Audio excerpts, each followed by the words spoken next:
Word. Still over here.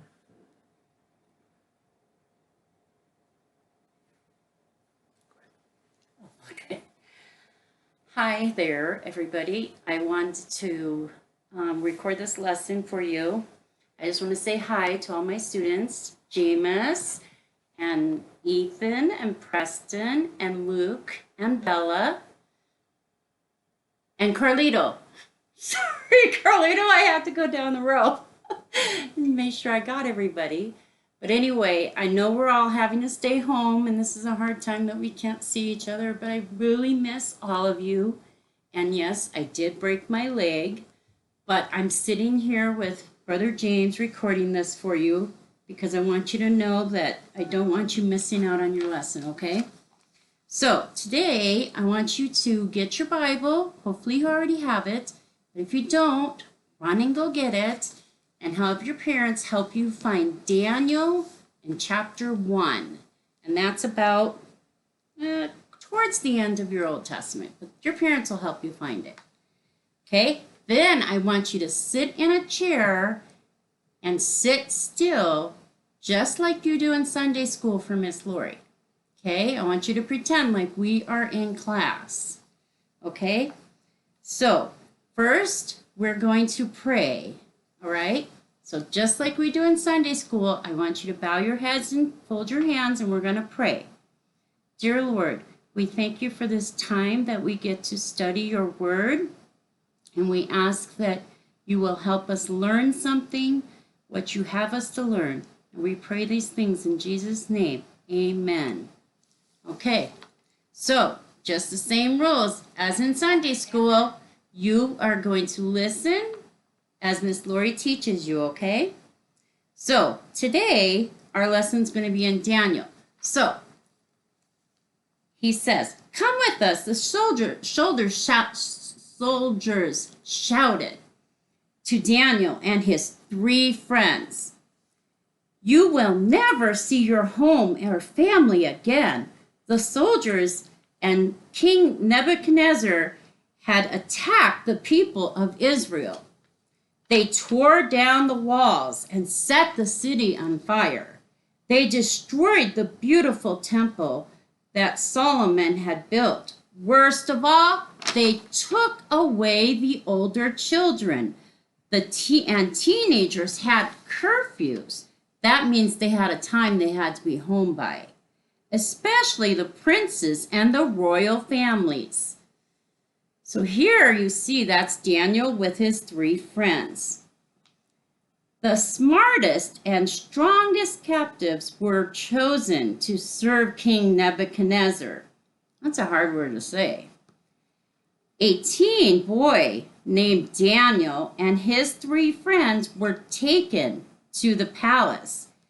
The king wanted them to learn to speak and the language, and study law and science and math, just like you guys have to. They would learn about Babylon's government and the false gods the people worshipped. Daniel and his friends were Israelites. They worshiped the one true God. Their parents taught them to obey the one true God. Daniel determined that he would obey God no matter what, even in this faraway country. One day, the king's servants brought in trays of delicious meats and drinks to Daniel and his friends. The Bible tells us that the king's meat was the best of all Babylon. The king wanted the princes to have the best food. But Daniel knew this meat had been offered to idols. And we've talked about idols as a sacrifice.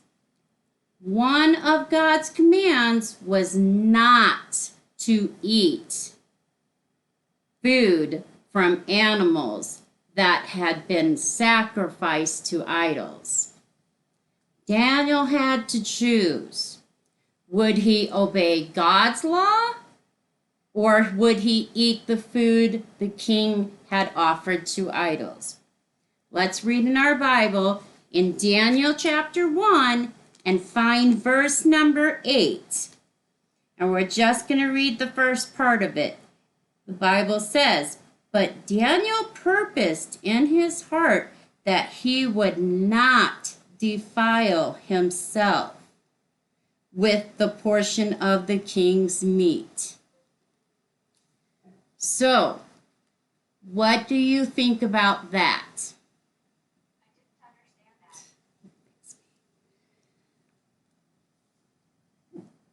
That was a brave choice. Their parents were not in Babylon.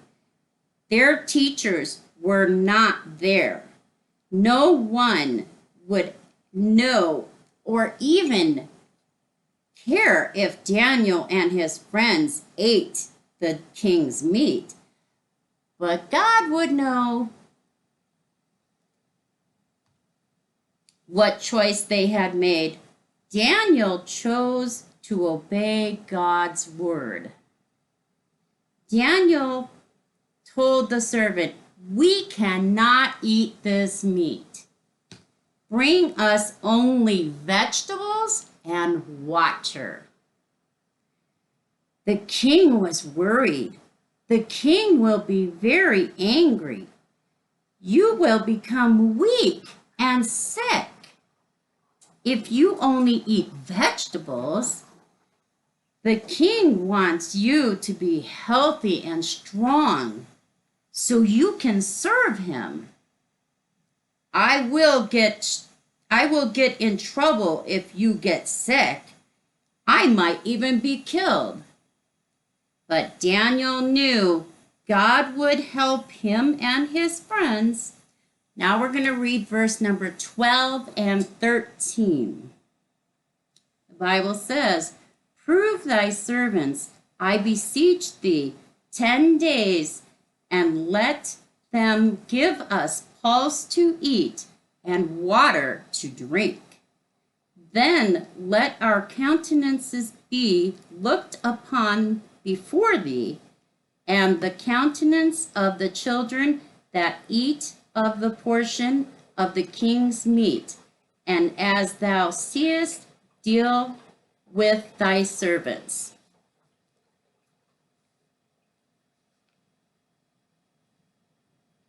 So how long did they say they would only eat the vegetables? We just read it. That's right, 10 days. So, in this next picture, you will see at the end of the 10 days, test us and see for yourself. We will not get sick. Daniel assured the servant. The servant took the king's food away, and for 10 days, he brought Daniel and his friends many trays of fruits and vegetables and jars of water. Daniel and his friends ate all kinds of the fruits and vegetables. They were happy, and they had chosen to obey God. They knew he would keep them healthy. After 10 days, the servant carefully examined Daniel and his 3 friends. Their faces looked healthy. Their hair was shiny. They looked even stronger than they did before. They were healthier than the other captive men who did eat the king's meat. The servant decided that Daniel and his friends should continue to eat only vegetables and drink only water. Daniel and his friends were so brave to do the right thing. So blessed Daniel and his friends. God blessed Daniel and his friends. They studied their lessons and learned the language quickly. They became very wise.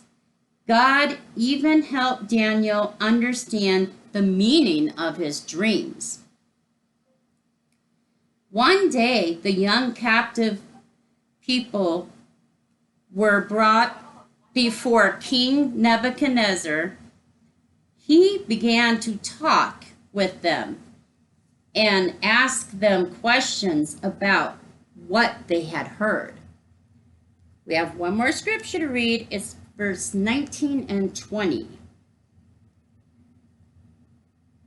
And the king communed with them, and among them all was found none like Daniel, Hananiah, Mishael, and Azariah. Therefore stood they before the king. Did I say? Oh, and 20. And in all manners of wisdom and understanding that the king inquired of them, he found them 10 times better than all the magicians, astrologers that were in all the realm.